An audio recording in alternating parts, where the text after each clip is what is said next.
Hello and welcome to the third lecture in this series based around the Level 1 curriculum. Previous lectures have principally been concerned with image generation, and in this lecture for the first time we're going to be looking at interpreting those images. Before we start looking at any ultrasound clips, it's important to remember where focused ultrasound sits in patient assessment. In all likelihood, when you're performing a focused cardiac ultrasound, you're doing it as part of a more comprehensive global patient assessment.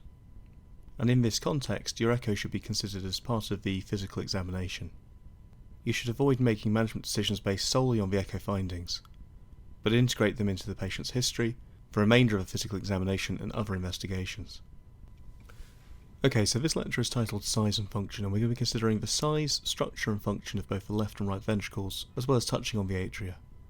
A Level 1 study is designed to be performed rapidly, and therefore there are intentionally few measurements within the minimum dataset. Instead, sonographers are asked to eyeball or visually assess both size and function of many structures. In many ways this is more difficult than performing a comprehensive scan where you have measurements to back up your assessment. So for that reason I'm going to show some of the measurements performed in a comprehensive scan, even though you wouldn't necessarily be expected to perform these, to serve as a guide for your visual assessment. Alright, so let's start by considering the left ventricle. So the shape of the LV cavity is frequently described as bullet-like, where the basal and mid segments are cylindrical, and the edges then taper in the shape of an ellipse towards the apex. In order for us to communicate the location of abnormalities more easily, there are standardized descriptors for the different regions of the left ventricle. The third of the LV closest to the mitral valve is referred to as the base, beyond that are the mid segments, and then finally the apex. If normal cardiac geometry is preserved, then taking a slice through the LV cavity in its short axis will reveal an approximately circular cavity, albeit with trabeculations and papillary muscles projecting towards the centre. In addition to dividing the LV into basal, mid and apical segments, we use further divisions at each level, dividing the LV into anterior and inferior portions and describing the relationship to the inter-ventricular septum. Let's take this parasternal short axis view here at the level of the papillary muscle, so at the mid level. And let's pause this clip and start to divide the LV up. So if we start by identifying the inter-ventricular septum, and draw lines that cut through the centre of the LV cavity, using this as our starting point. And then if we divide the intraventricular septum and the lateral wall in half, we can describe the LV as having an anterior half with an anteroseptal segment, an anterior segment and an anterolateral segment, and an inferior half with an inferoseptal segment, inferior segment, and inferolateral segment. These divisions are largely arbitrary, but allow us to quickly communicate with each other as to where abnormalities have been detected.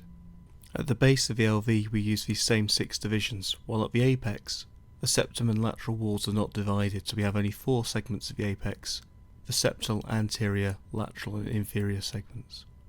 It's possible for the same segments to be seen in multiple windows. And here you can see a parasternal short axis view and an apical 4-chamber view from the same patient, with the arrow highlighting the mid-inferoseptal wall in both cases. A common way of documenting abnormalities within regions of the left ventricle is by using a bullseye or target diagram. Here we have 3 rings where the outermost ring represents the basal third and the innermost ring represents the apex. A common reason to look for abnormalities within particular regions of the left ventricle is because the coronary arteries that supply the heart supply different segments of the left ventricle with a largely predictable pattern. Within the correct clinical context, identifying regional wall motion abnormalities may be a clue as to chronic or acute coronary artery disease. The left anterior descending artery usually supplies the anterior portions of the heart as well as the apex, whereas the circumflex artery supplies lateral segments, and the right coronary artery supplies inferior portions of the heart as well as the right ventricle free wall. As this diagram demonstrates, there is some potential overlap in coronary artery territories even within a normal population.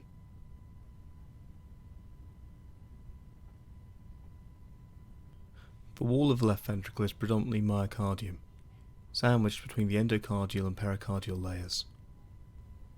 The myocardium consists of sheets of cardiac muscle fibres, arranged longitudinally along the long axis of the left ventricle, transversely along the short axis, as well as at oblique angles, such that when fibres shorten during systole, we observe thickening of the LV walls, with a decrease in the LV cavity diameter in the short axis, as well as a decrease in the overall length of the LV cavity, and twisting and rotation movements.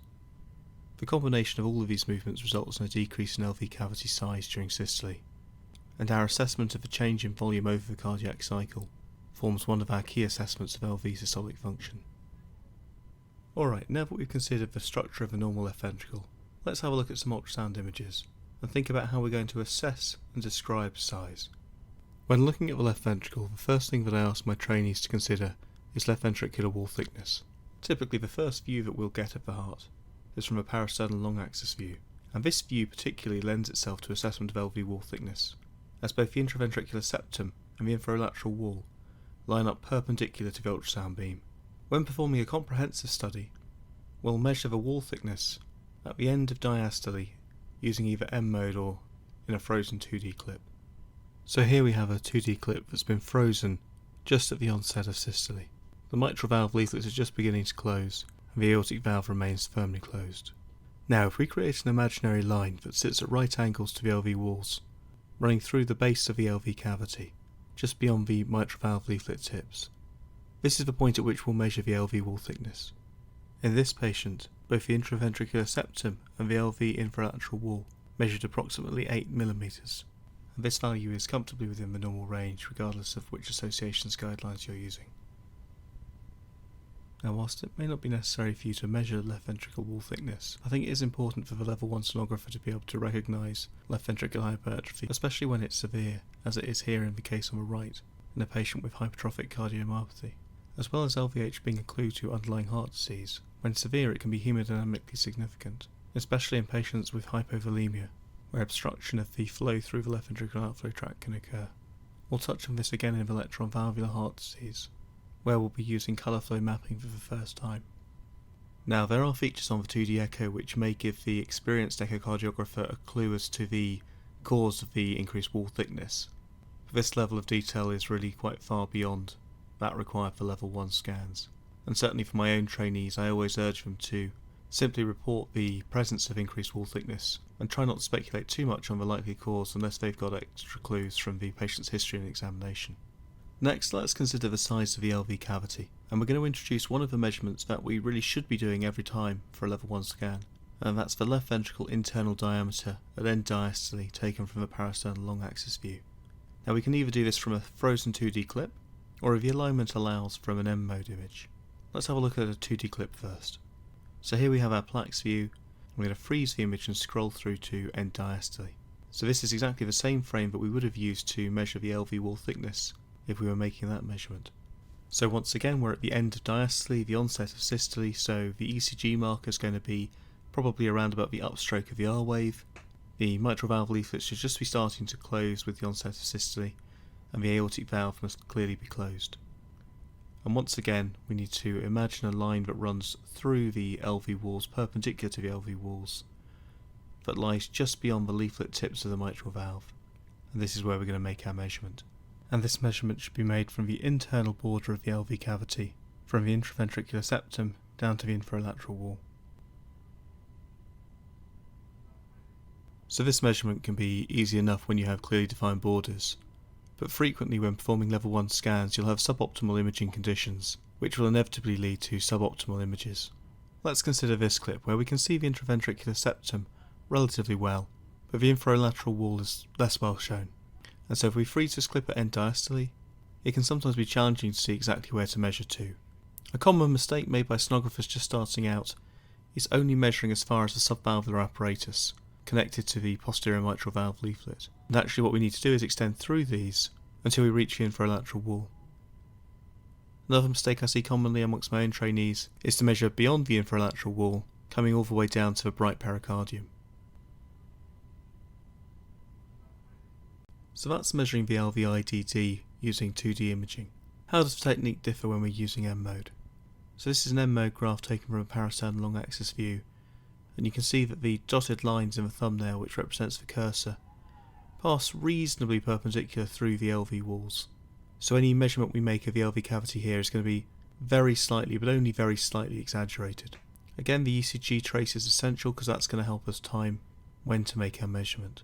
And if you identify the intraventricular septum in the middle of the image and the inferolateral wall in the far field, you can see how both of these structures both thicken and move in towards the centre of the LV cavity during systole. And the measurement that we need to make is the cavity diameter just before they come together.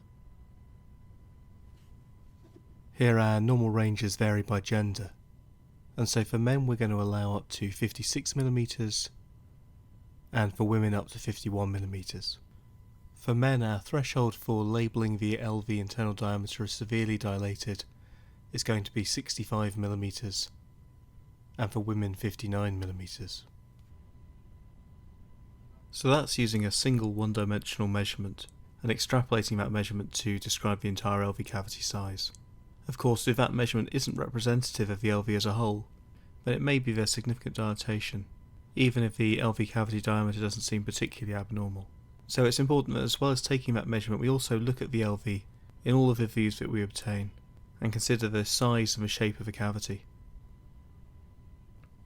So whilst in a level 1 scan we don't make any more measurements, I think it is helpful to understand what measurements can be made in a comprehensive scan, as I think this gives you an idea of what it is you're supposed to be visually assessing in the other views. So one of the measurements that's almost always made is an estimate of left ventricular end diastolic volume using the Simpson's method of discs. And I'll quickly demonstrate how this method works, not because you're expected to perform this, but because you're expected to do something visually that's analogous to making this measurement. So the Simpson's biplane method utilises two apical views, the apical 4 chamber and apical 2 chamber. We're only going to produce an apical 4 chamber view in our level 1 study. So let's see how this would work if we were just doing it in one plane rather than in two. So here's our apical 4 chamber, and we've zoomed in a little bit on the left ventricle. You can see we're cutting off the bottom of the left atrium. Now we want to assess the diastolic volume, the end diastolic volume, so we're going to freeze the image at end diastole. Now we're going to trace the outline of the LV cavity. Starting at the septal mitral valve hinge point, we're going to trace up the intraventricular septum, around the apex, and then down the lateral wall, again finishing at the hinge point of the mitral valve.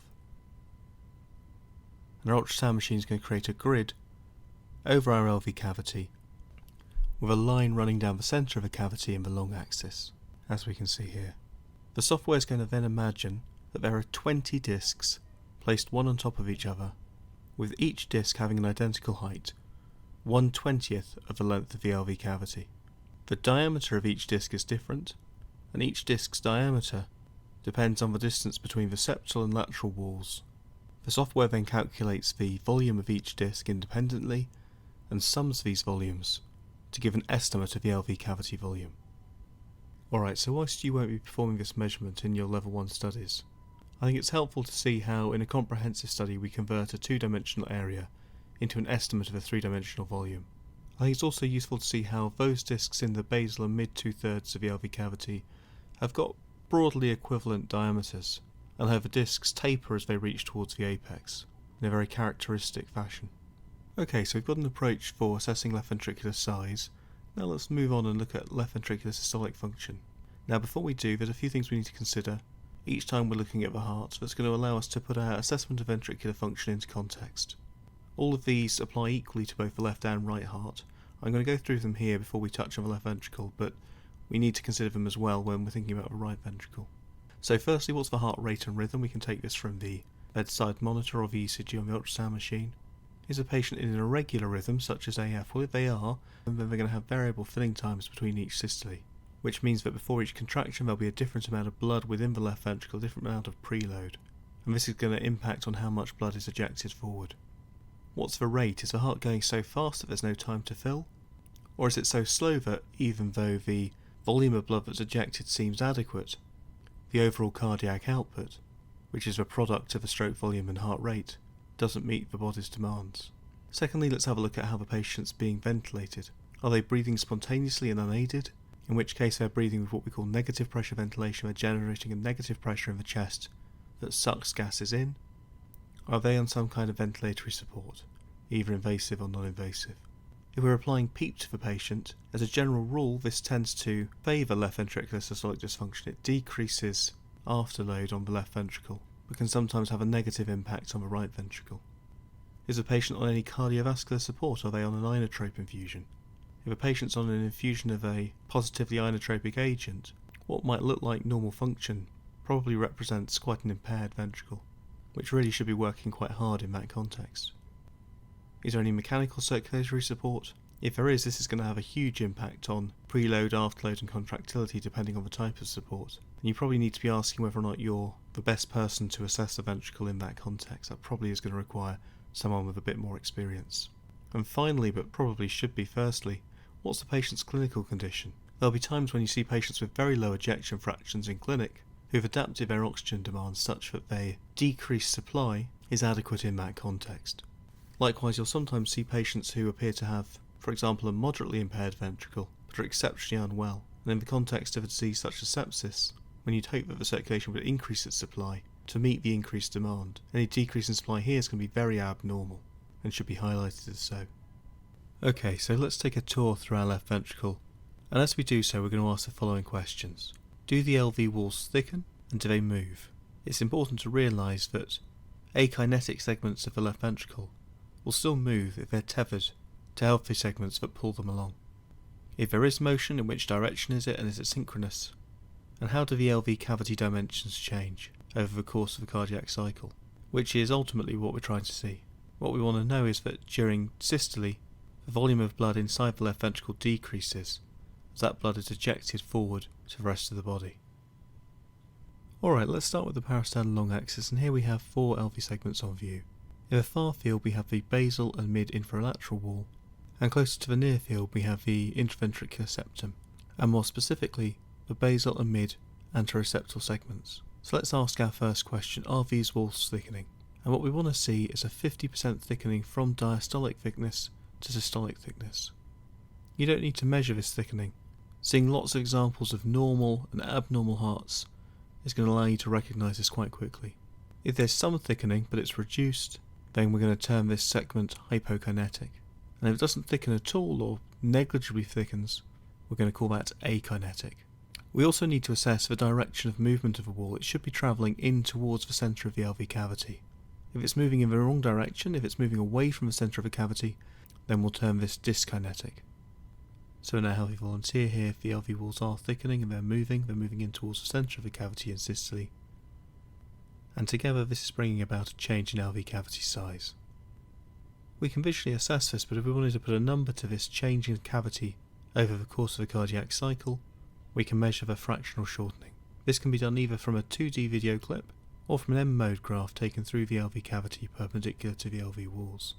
To measure fractional shortening, measure the LV cavity diameter just beyond the mitral valve tips and end diastole, and then advance to peak systole where the cavity is at its narrowest, and now measure the LV cavity diameter again at the same point. The percentage decrease in LV cavity diameter over the course of a cardiac cycle is termed fractional shortening. We're looking to see a change in cavity diameter of at least 25%, with a change of less than 15% suggesting severe LV impairment. So you can see in this example from a healthy volunteer we've got fractional shortening of 39%.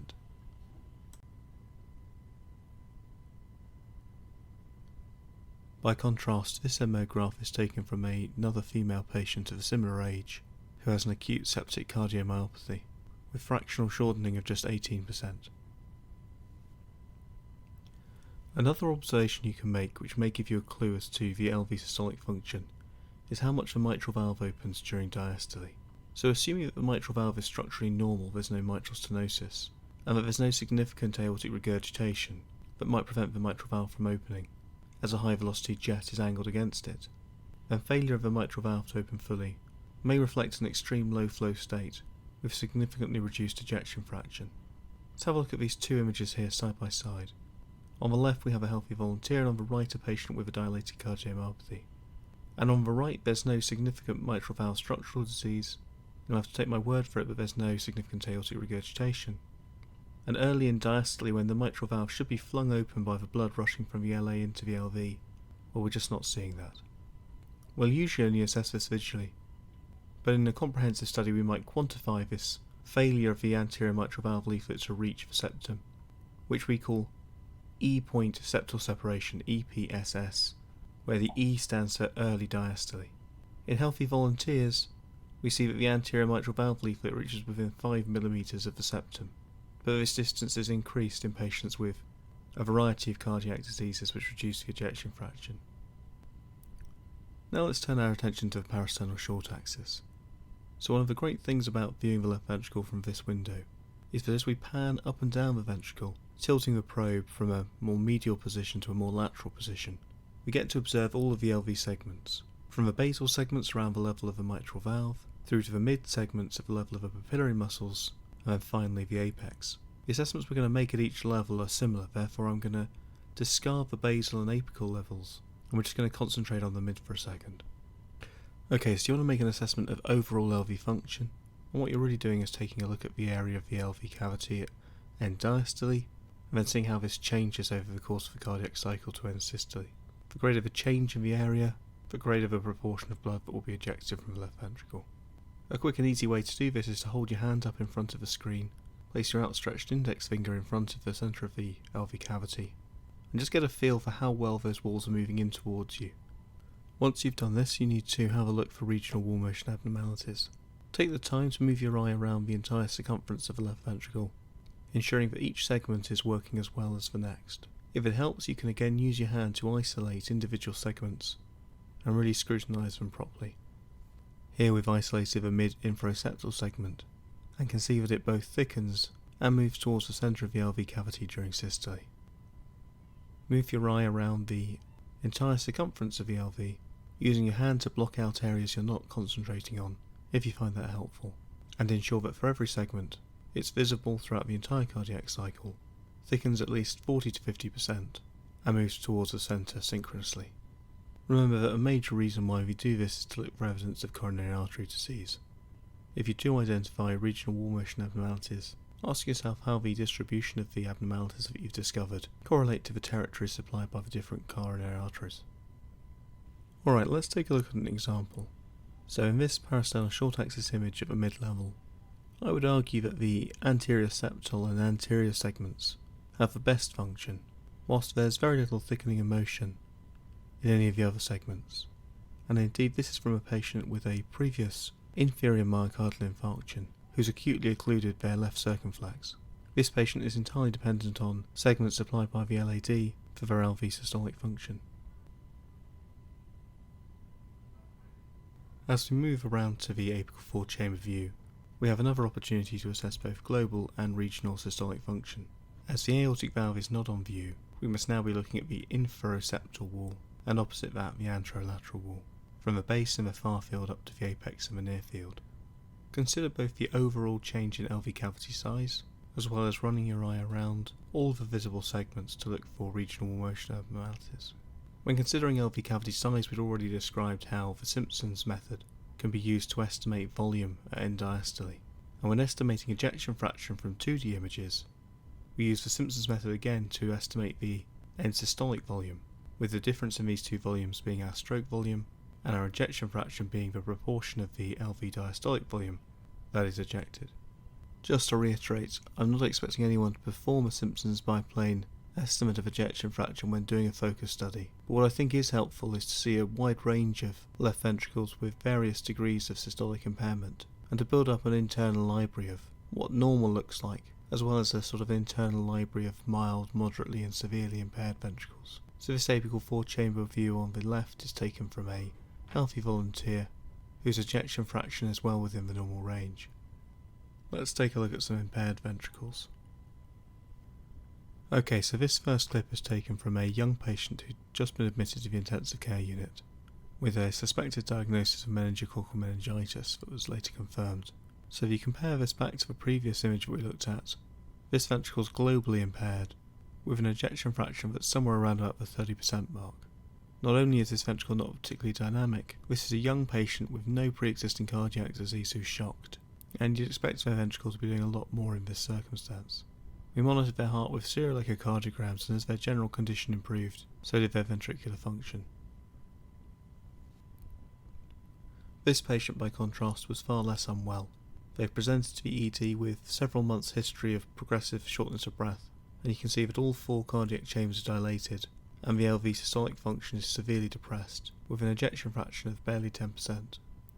Despite the rather alarming image, this patient had good blood pressure, was passing urine and could be supported on just a small amount of supplemental oxygen, reflecting how the chronic nature of this impairment meant the patient had had time to adapt. There's one final assessment of left ventricular systolic function that I think is worth demonstrating here. That's having a look at how to assess longitudinal function or long axis function of the ventricle. So we've said that there are fibres arranged in a variety of orientations throughout the LV wall, and some fibres run lengthways along the long axis of the LV, such that when they shorten in systole, the mitral valve annulus is pulled laterally towards the apex. And in patients with LV impairment, severely reduced longitudinal function is one more marker of LV dysfunction. Here in this healthy volunteer I've marked both the septal and lateral components of the mitral valve annulus, and you can see how the whole annulus is pulled towards the apex during systole, and then rapidly falls away in diastole. If we wanted to measure it, how would we do this? Well, we'd zoom in on the mitral valve annulus itself, place our cursor through the annulus, and use M mode to track the annular movement over time. The y-axis dimension in millimetres is our MAPSE, MAPSE, mitral annular plane systolic excursion. Numerous studies have shown a correlation between a reduced MAPSE and a reduced left ventricular ejection fraction.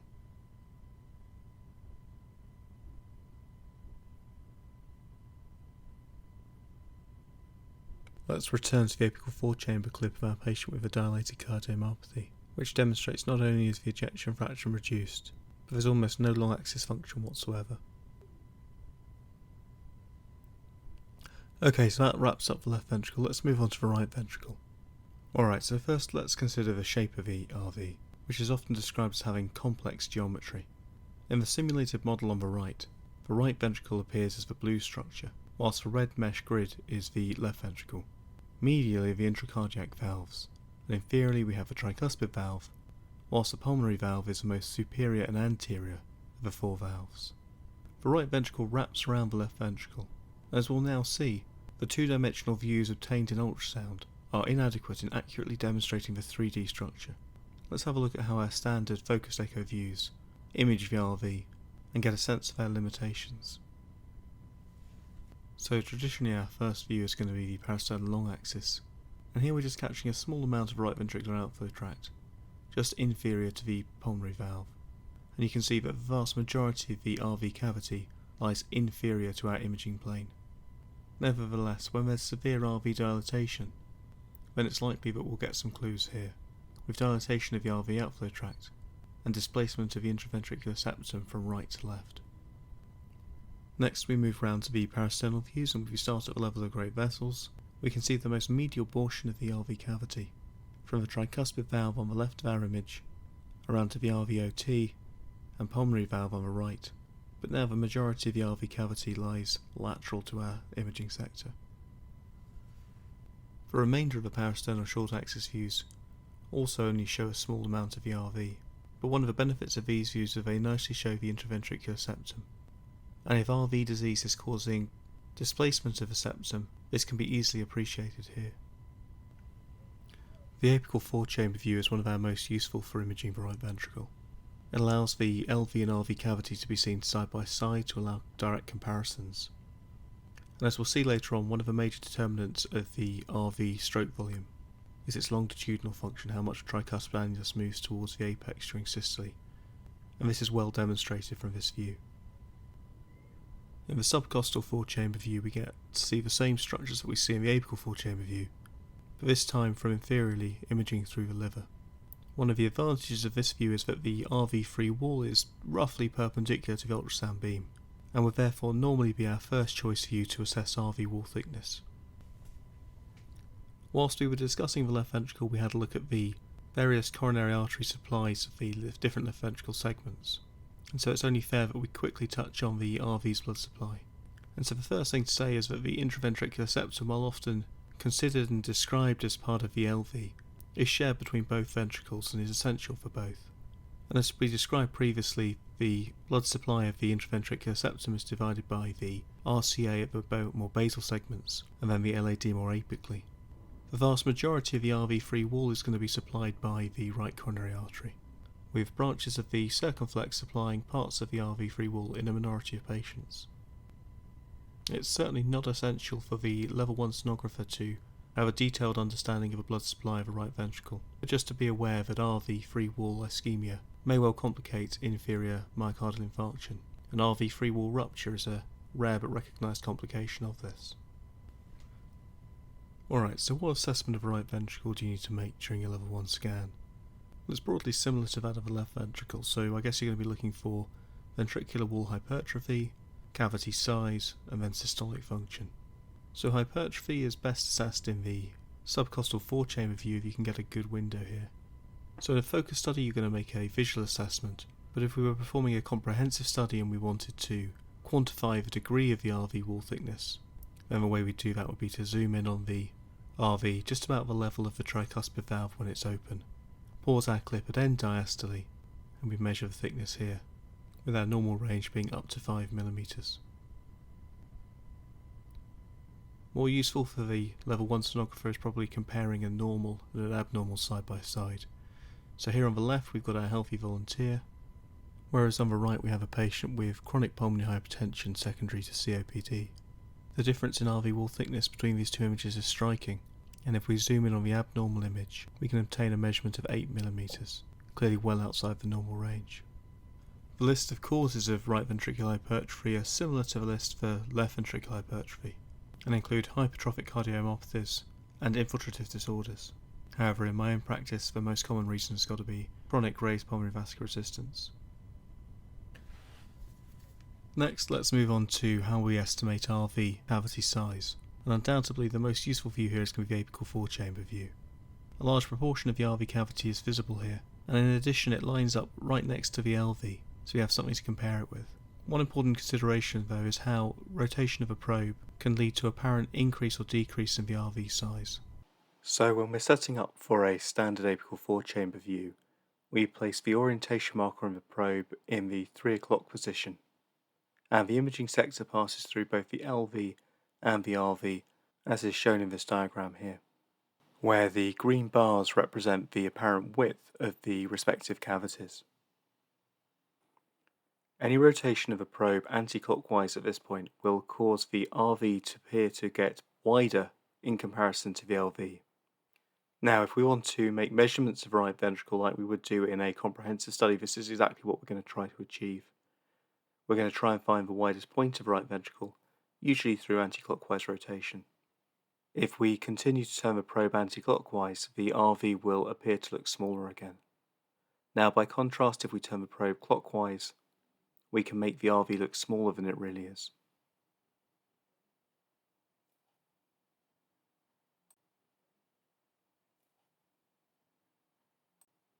So this is an apical four-chamber view from a healthy volunteer, and we can see that the RV appears to be much smaller than the LV in this clip. If we want to be certain, let's pause the video and find end diastole. As a general rule of thumb, the RV area should be less than 2/3 that of the LV area. It's not essential to measure this, you can just do this visually. You can also notice how the LV makes up all of the apex. Now as the RV dilates, not only will its relative size increase, but it may start to share the apex of the left ventricle, or even take over. So now that we've seen a normal, let's have a look at some abnormal cases for comparison. So this is a patient who's known to have LV dysfunction, but just a couple of weeks ago had an echo that showed a normal right ventricle.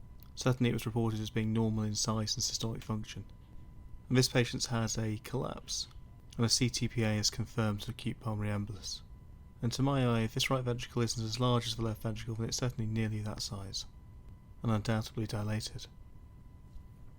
This clip is taken from a patient with pulmonary hypertension of unknown etiology, and now the RV is very much larger than the LV, and has taken over the apex. An important consideration when you are deciding whether or not the RV is dilated by comparing it to the LV is how to compensate for the fact that the left ventricle itself may be dilated. So in this patient the LV appears far larger than the RV, but actually this patient has dilatation of all 4 cardiac chambers, and in absolute terms the RV is also dilated. It just appears relatively normal in size when compared to the massive left ventricle. So whilst the apical four-chamber is going to be our most useful view in establishing RV dilatation, we may get some important clues from some of the other views that we use in focused echocardiography. So if we have a look at two parasternal long axis views here. On the left, a healthy volunteer, and on the right, a patient with pulmonary hypertension due to recurrent PEs.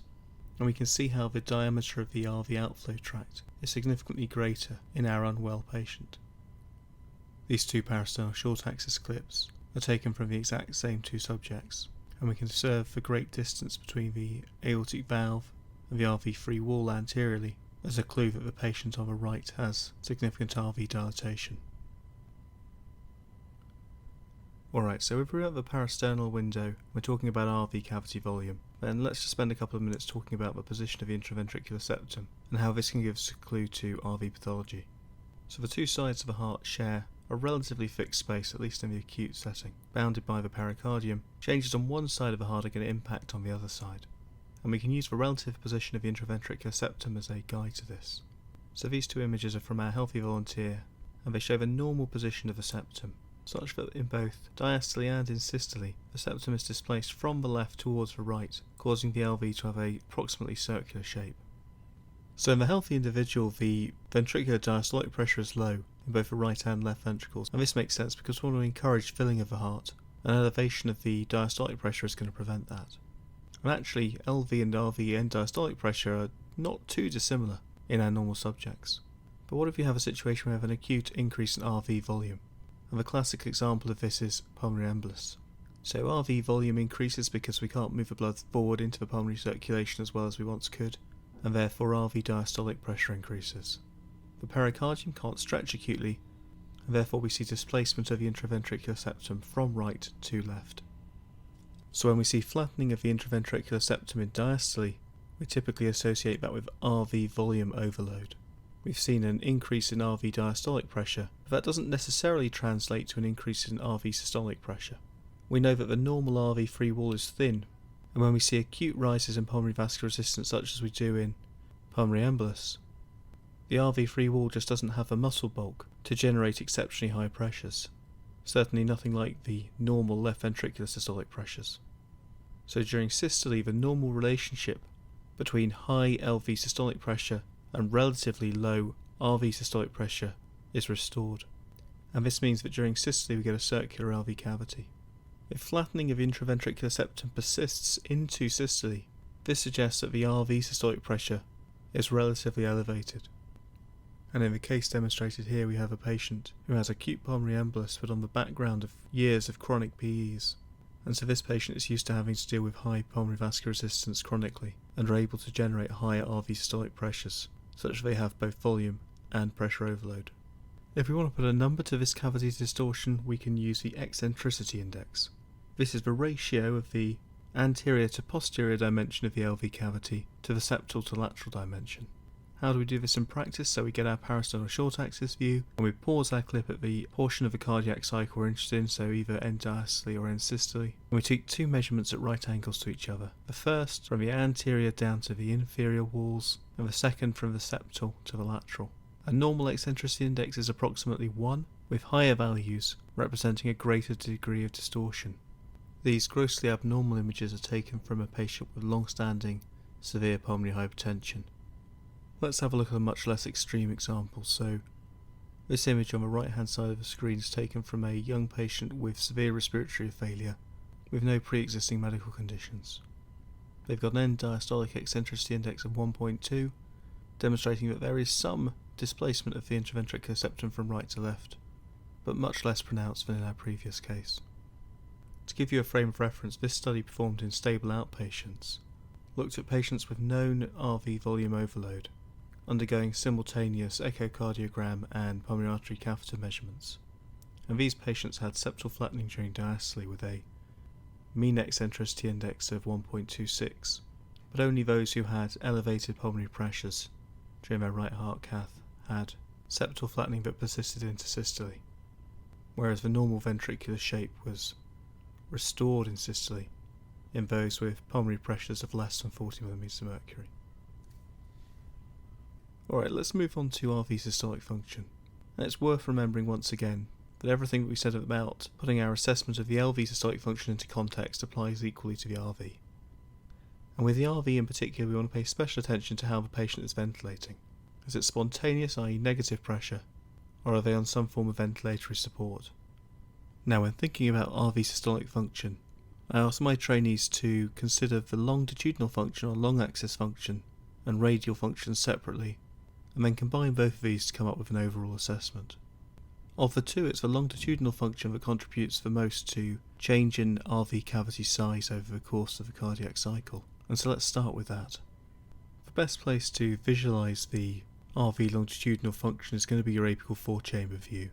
And here you can see I've highlighted the lateral portion of the tricuspid annulus, and we can observe as it moves sharply up towards the apex during systole, and then it has two downwards descents, the first during early diastolic filling, followed by a second smaller descent that occurs during atrial systole. So we can quantify the magnitude of this movement towards the apex. We're going to call this our TAPSE, T-A-P-S-E, tricuspid annular plane systolic excursion. And this is one of the few measurements that appears in the BSc Level 1 minimum dataset, and you should get in the habit of performing this measurement every time the image quality allows. So to perform a TAPSE measurement, first zoom in on the tricuspid annulus, and you want to get in as close as you can without the annulus ever leaving the 2D box that you've created. Place your cursor through the annulus, making sure that you can still see the tricuspid valve leaflets. It's very easy to tilt the probe here and lose the leaflets and be imaging the wrong structure without being aware of it. Once you're happy that you're cutting through the annulus, create an M-mode graph. Use the thumbnail to make sure that you're happy that you know which part of the graph represents the most apical edge of the annulus, and measure the change in position over the course of systole. Your ultrasound machine software will be aware that you're trying to measure a distance, and so it will only quote the y-axis component, and so the angle of your slope is immaterial. Once again, as with all measurements made from M-mode graphs, it's important to track a single line, and a common mistake is to jump between different structures, which usually results in exaggerating the true value. So for TAPSE, our cutoff for abnormal is going to be any value below 17 mm. Let's have a look at some abnormal hearts and see how they compare to our healthy volunteer. So this patient has both LV and RV impairment. Without doing any measurements, the RV looks to be dilated, and in fact this is a patient with an acute PE on a background of pre-existing heart disease. If we zoom in on the tricuspid valve and measure the TAPSE, we get a value of just 11 mm, well below the lower limit of our reference range, and this adds weight to our assertion that there's right ventricular systolic impairment. This next clip is from a patient with known pulmonary hypertension who's now presented septic and is in mixed cardiogenic and vasoplegic shock, supported by a number of vasoactive infusions. As a marker of just how poor their cardiac output is, you can see a number of small bubbles within the right atrium and right ventricle, which in a healthy heart would be quickly washed into the pulmonary circulation. These will have been introduced through one of the patient's IV infusions, probably a bag of fluids, and are a normal finding when imaging sick patients. Can we quantify just how bad this RV's longitudinal function is? Well, if we zoom in on the tricuspid valve and take our TAPSE measurement, we get a value of barely 5 mm. The apical four-chamber view is also a reasonable place to have a look at the radial function of the RV, and here we can see the free wall coming in towards the septum during systole. In addition, we can use the parasternal windows and assess the degree of radial contractility in the RVOT. So here we have two parasternal long axis clips. On the left we have our healthy volunteer, and on the right we have a patient with significant RV systolic impairment. And both of these clips have been slowed down to play back at 50% normal speed. First concentrate on the image on the left, which shows normal radial contractility at the RVOT. Once you're happy that you've seen an example of normal radial contractility, turn your attention to the image on the right, and notice how the degree of movement in towards the septum is greatly reduced in this example.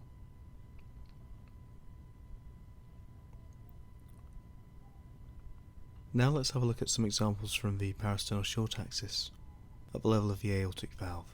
So once again, the image on the left is taken from a healthy volunteer and the image on the right is taken from a patient with pathology. And what I want you to concentrate on is the distance between the most anterior portion of the aortic valve annulus and the RV free wall anterior to this, so everything in the near field. And watch how the diameter of the RVOT decreases during systole on the left, but there's far less decrease in the diameter in the patient with RV systolic impairment in the clip on the right. Once you've assessed the RV's longitudinal and radial function, you're going to combine these two assessments to give a qualitative description of the overall RV systolic function. When performing a comprehensive study, one quantitative measurement we can make that reflects this overall function is RV fractional area change, which is the percentage decrease in RV area across the course of a cardiac cycle, as measured in the apical four-chamber view. And in one study this was shown to correlate well with the RV ejection fraction as measured by near-simultaneous cardiac MRI. When this measurement is made, what we do is we freeze the apical four-chamber view at end diastole, trace the inner border of the RV from the lateral annulus of the tricuspid valve up to the apex and back down to the septal annulus of the tricuspid valve, and then take a second area measurement at peak systole. Our cutoff for abnormal being less than 30% in males or 35% in females. So in our healthy volunteer here we have a fractional area change of 44%, comfortably within the normal range. For contrast, let's have a look at a sick RV. Okay, so we've seen this clip before. This patient has lots of abnormalities, but if we're concentrating on the right ventricle, the shape is abnormal, the size is abnormal, it's clearly dilated, and there's a reduction in both longitudinal and radial function. And when I zoomed in on the right ventricle and measured the fractional area change, I got a value of approximately 15%, which is consistent with severe RV impairment. Alright, so way back at the beginning of this video lecture I mentioned we would touch on the atria. And whilst we are going to do that, we're not going to get too bogged down in the minutiae, as I think that might distract from some of the video lecture's main teaching objectives. So having a look at the atria could be really useful, because the circulation works in series. And so an abnormality at any point in the circulation can cause both upstream and downstream, particularly downstream, knock-on effects. So therefore atrial dilatation may give us a clue as to an abnormality somewhere else within the heart. So this is another example where, in the context of a focused echo, taking time to make measurements of atrial size is probably counterproductive, and all you're asked to do here is make a qualitative assessment of whether or not there's any gross abnormality. Probably the most useful thing to do now is to have a look at some examples side by side of a normal patient compared to some patients with pathology. So here on the left is our healthy volunteer, and on the right we have a patient with coronary artery disease, severe bordering on torrential mitral regurgitation, and a very enlarged left atrium. You can and should consider atrial size in all of the available views, but your apical four-chamber view is usually going to be one of the most useful, as it lines up nicely for side-by-side comparisons. So this next example is particularly extreme. This is from a patient with severe mitral stenosis. You can see right at the top of the image is the left ventricle, and around the level of the focus point is a mitral valve which is barely opening. Here the left atrium fills almost the entire imaging sector. In addition to considering atrial size, take a moment to have a look at the position of the interatrial septum. So in the same way that the interventricular septum's position is dictated by the pressure on either side, the same is true for the interatrial septum. In healthy individuals, right atrial pressure tends to be slightly lower than that of the left atrium, but the difference is negligible, and the interatrial septum sits between the two, moving gently to and fro between the left and the right. If we zoom in on the atria, we can observe this more closely. So here we can see the septum moving back and forth, and if we pause the image we can see that here it's clearly deviating from the left towards the right. But then if we allow the clip to advance to mid-systole, we can see that there's now a subtle right to left bowing of the septum, and this is the normal appearance. Okay, let's have a look at a couple of patients with pathology. So on the left, this is a patient who's had lower limb trauma, has acutely deteriorated, and the echo provides us with some clues as to why. We can see that the RV is dilated, the function is impaired, the RA is dilated, and the interatrial septum is fixed, bowing from right to left. A CTPA confirmed that this patient has had an acute pulmonary embolus, and the particularly observant of you may have noticed there's a bright structure in the centre of the right ventricle, which in the clinical context may well be thrombus. The patient on the right, by contrast, has bowing of the interatrial septum from left to right. This patient has got a particularly high left atrial pressure. This patient was an acute pulmonary edema due to torrential MR and made a good recovery following surgical mitral valve repair. Alright, so I think that's probably plenty to be getting on with. So why don't we summarise some of the things that we've discussed in this lecture and make sure that the key learning points are clear. So first of all, never treat the echo in isolation. A focused echo is part of a broader patient assessment that's going to take in the history, physical examination and investigations. As you're preparing to perform your scan, take a look around the bed space. Can you see any factors that influence how the heart's likely to be performing? Have a look at the monitor. What's the heart rate? What's the rhythm? Is the patient on any vasoactive infusions that are going to influence myocardial performance? When you're performing your scan, what things do you need to look at? Well, you need to have a look at the wall thickness and make a visual assessment, certainly for the left ventricle, and if you're feeling confident, then also for the right ventricle. Have a look at both ventricular cavities. Are they the normal shape? So that's a bullet shape for the left ventricle and triangular for the right. Is there any ventricular dilatation?